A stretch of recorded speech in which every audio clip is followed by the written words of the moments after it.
The road to building a successful clinic wasn't paved in gold, but with a relentless passion for healthcare and a drive to make a difference in people's lives.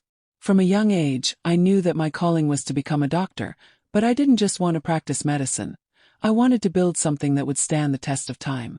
My dream wasn't about having a prestigious title or earning millions. It was about creating a space where people felt heard, respected, and truly cared for. I remember the moment I made the decision to build my own clinic. It was a cold evening, the kind that makes you want to sit by the fireplace and sip a warm drink. My mother had been ill for a while, and visiting several clinics had made me realize something deeply troubling. There was a lack of compassion and personalized care in most of the practices I saw. It was as though patients were just numbers to these big institutions. That's when I decided to take the leap. I had saved up a small amount of money, thanks to years of hard work during medical school, and had started to create a vision for what my clinic would look like. I wanted it to feel like a sanctuary, a place where people could not only receive medical treatment but also feel a sense of community. But building a clinic from scratch wasn't easy.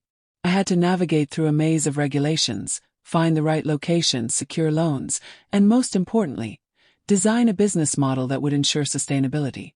Took every ounce of my strength, both mentally and physically. And there were days when I wanted to give up, when I wondered if I was in over my head. But I kept going, fueled by my vision. The day I opened my clinic's doors for the first time was one of the proudest moments of my life. I had created something real, something that was mine. It wasn't just a clinic. It was a dream made into reality. But little did I know, this was only the beginning of a new set of challenges, ones that would involve my own family. The first few months after opening the clinic were a blur of excitement, exhaustion, and hard work. I spent most of my time working in the clinic, perfecting the systems, getting to know my patients, and ensuring that everything ran smoothly. My days began early and ended late, but I didn't mind. Every patient who walked through those doors felt like a step closer to the vision I had created. But amidst all the bustle, I hadn't anticipated the growing interest from my family. My parents, who were always supportive but never fully understood the depth of my commitment to this project, began to ask more questions. They would casually drop by to see how things were going, offering unsolicited advice, and sharing their opinions on how I could improve things. First, I didn't think much of it. Family was family, right? They cared and they were just showing interest. But soon, things started to take a different turn. My older brother, who had always worked in a corporate job, started asking if I could hire him as the clinic's financial manager. "I could help streamline things for you," he said one day over dinner. Save some costs, improve the budget." I was taken aback. Not because I didn't trust his skills. He had a background in finance, but because I had built this clinic from the ground up with my own two hands. It felt like he was trying to capitalize on something I had worked so hard to create, without any real investment on his part. Still, I tried to be diplomatic. "I appreciate the offer, but I have everything under control for now," I told him, not wanting to offend him. He seemed disappointed, but I hoped he would understand. But that wasn't the end of it. My younger sister, who had recently graduated from college, asked if she could help out by managing the clinic's social media presence. "It's a great way to build your brand, get more patients," she suggested. Again, I didn't think she was wrong, but I also didn't think it was the right time to bring in family. The clinic needed professionals who could help it grow in a way that stayed true to its mission. It wasn't just my immediate family. My aunts and uncles, cousins, and even distant relatives began to show up, offering their help. It was flattering, in a way, to see how many people cared about the success of my clinic. But the more they offered to help, the more I began to feel like I was losing control of something that I had built with my own sweat and tears. It was overwhelming, and the pressure started to mount. I had worked so hard to make this dream a reality, and now it felt like my family wanted to take a piece of it, without contributing anything of value. I loved them, but their expectations were beginning to feel like a burden. As the weeks passed, the requests from my family grew more persistent. They weren't just offering help anymore. They were suggesting that they should have a stake in the clinic. My parents, who had always been somewhat hands-off, started dropping hints about how they had sacrificed for me to get where I was. They talked about the years of hard work they had put into raising me, and how now it was my turn to give back by involving them in my clinic. At first, I tried to ignore these comments, telling myself they didn't mean anything. But the more they said it, the more I felt the weight of their words. It was like they believed they had some entitlement to the success of my clinic, just because they were my family. One evening, after another conversation with my parents about their deserved involvement, I decided to have a serious talk with them. We sat down at the kitchen table, the smell of my mother's cooking filling the air, but there was a tension between us that hadn't been there before. "Mom, Dad, I appreciate everything you've done for me," I began, trying to keep my voice steady. "But this clinic is my vision. I built it from scratch with my own money, time, and effort. I don't want to turn it into something that feels like a family business. I need to make the decisions, not because I don't value your input, but because I need to protect what I've worked for." Their faces fell, and for a moment I thought I had gone too far. But I had to be honest. I had poured my heart and soul into this clinic, and I couldn't let anyone undermine it, even if they were family. My mother, who had always been the more understanding one, nodded slowly. "We know you've worked hard and we're proud of you," she said, her voice soft. "But we also want to be part of your success. It's just hard for us to watch you doing everything alone." I could see the love in her eyes, and for a moment my heart softened. But I knew I had to stand my ground. This was my dream, my responsibility, and I couldn't let it be overshadowed by a sense of obligation to my family. "I understand," I said, my voice firm. "But right now I need to focus on making the clinic succeed. I'll always value your support, but I can't let that turn into something more than it needs to be." The conversation ended on a tense note, and I knew things wouldn't be the same. But I also knew I had made the right decision. Months passed after that difficult conversation, but the underlying tension with my family never really dissipated. They still expressed their interest in the clinic, but it had taken on a different tone now. It wasn't just about offering help anymore, it was about their sense of entitlement. They seemed to feel that because I had built something from nothing, I owed them a piece of it. One evening, things reached a breaking point. My younger sister, who had been pestering me about helping with the clinic's social media again, showed up unannounced. She had brought along a special proposal for me, one that she thought would help the clinic. As she excitedly laid out her ideas, all I could think was how tired I was of these constant suggestions. "I'm just trying to help you grow the clinic," she said. "We could even feature the whole family in some posts, show the patients how family-oriented the clinic is. It's the perfect marketing tactic." The word stung. I could hear the undertones. She wasn't just offering advice anymore. She was pushing an agenda. A feeling of betrayal washed over me. I had worked hard to build something that was entirely mine, and now it felt like they were trying to turn it into some sort of family-run operation. "I told you already, I don't need your help with this," I snapped, the frustration boiling over.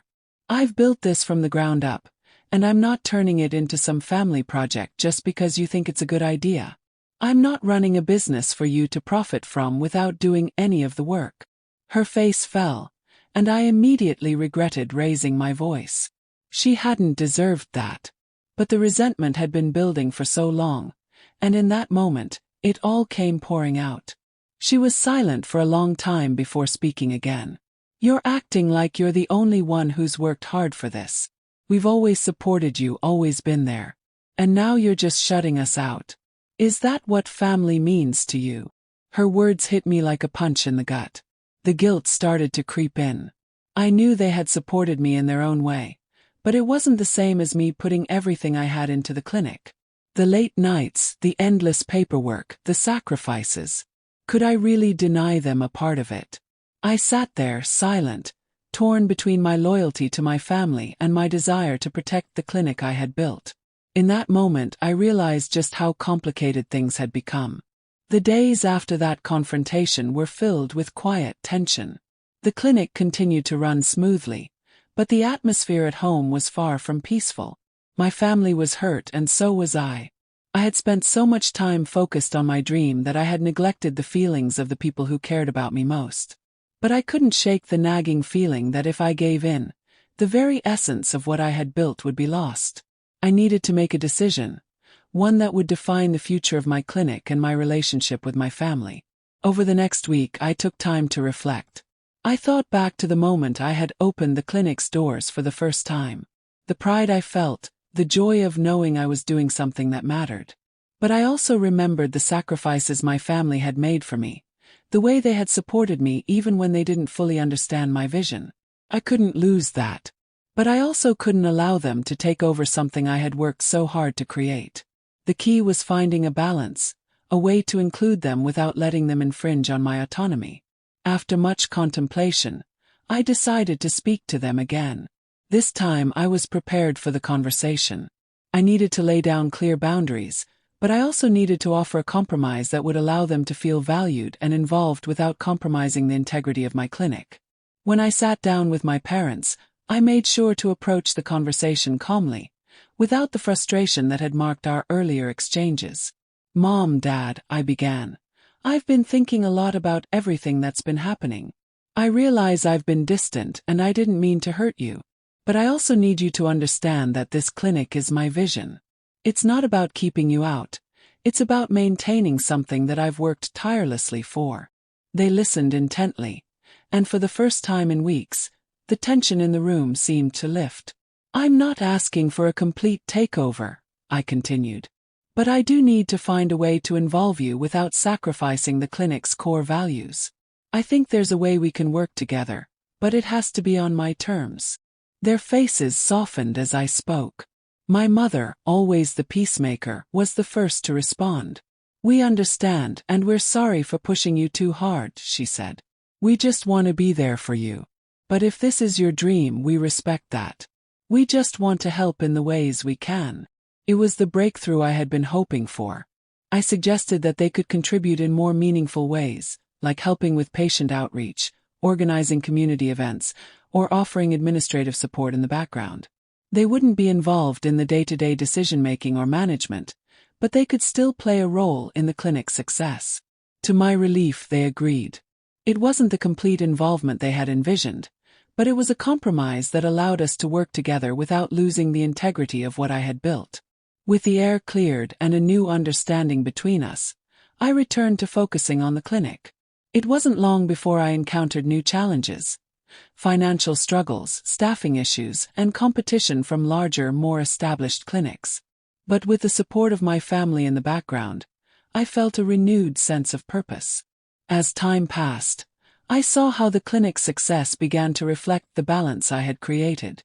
My family was proud of what I had accomplished, and I knew that the love and support they had given me throughout my journey had helped shape the person I had become. But they also understood the importance of boundaries, and how those boundaries allowed the clinic to thrive. The journey wasn't easy, but it was worth every sacrifice. I had built a clinic from scratch, not just for myself, but for everyone who walked through those doors, patients and family alike. As the months rolled on, things seemed to be settling into a rhythm. The clinic was thriving, and my family had found their place in supporting it in ways that felt right for all of us. But life, as always, had other plans. Just when I thought everything was going smoothly, an unexpected setback hit me hard. It started with a routine checkup on the clinic's finances. I had been keeping a close eye on costs, but a few overlooked expenses began to add up faster than I could have anticipated. A couple of equipment repairs, unexpected medical supply shortages, and some staffing issues with a few key employees started to drain more money than I had budgeted for. It wasn't a financial disaster, but it was a wake-up call.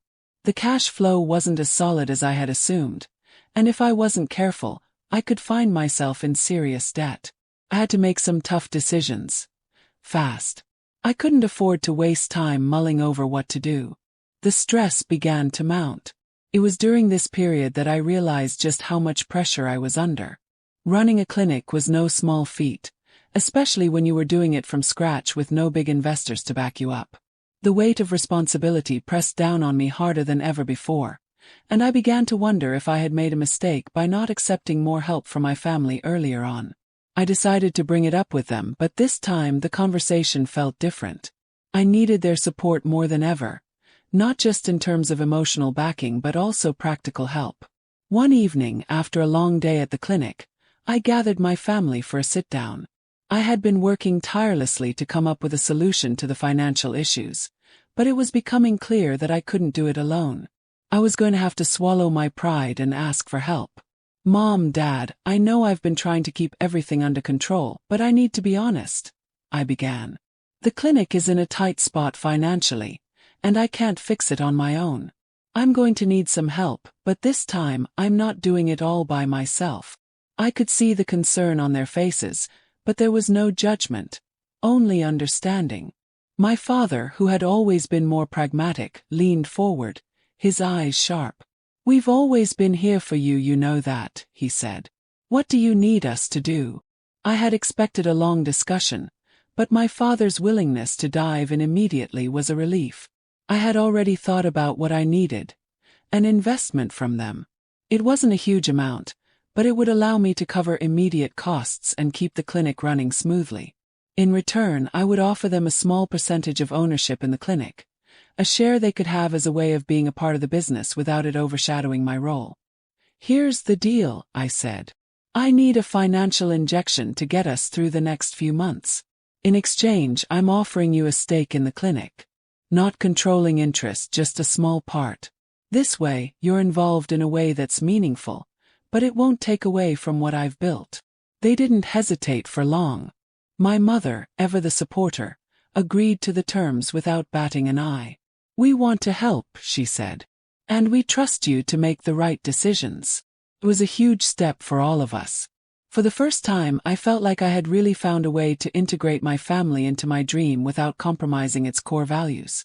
They would have a financial interest, but they would also remain in the background, allowing me to continue leading the clinic.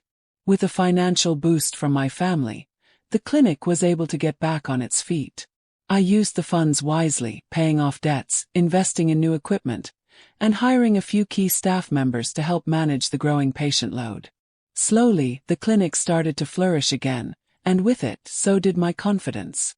But more than just the financial stability, something else had changed. My relationship with my family had deepened. They understood the value of what I had built and respected my desire to remain the primary decision-maker. And yet, they were still a part of my success, not in the way they had initially hoped, but in a way that felt right for all of us. The clinic continued to thrive, but more importantly, so did I. I had learned the importance of balancing my personal and professional life, of standing firm when necessary, and of asking for help when I needed it. Family was always going to be a part of my journey, but it was up to me to decide how they fit into the bigger picture. As I looked back on everything I had been through, the struggles, the setbacks, the triumphs, I realized that building this clinic wasn't just about creating a business.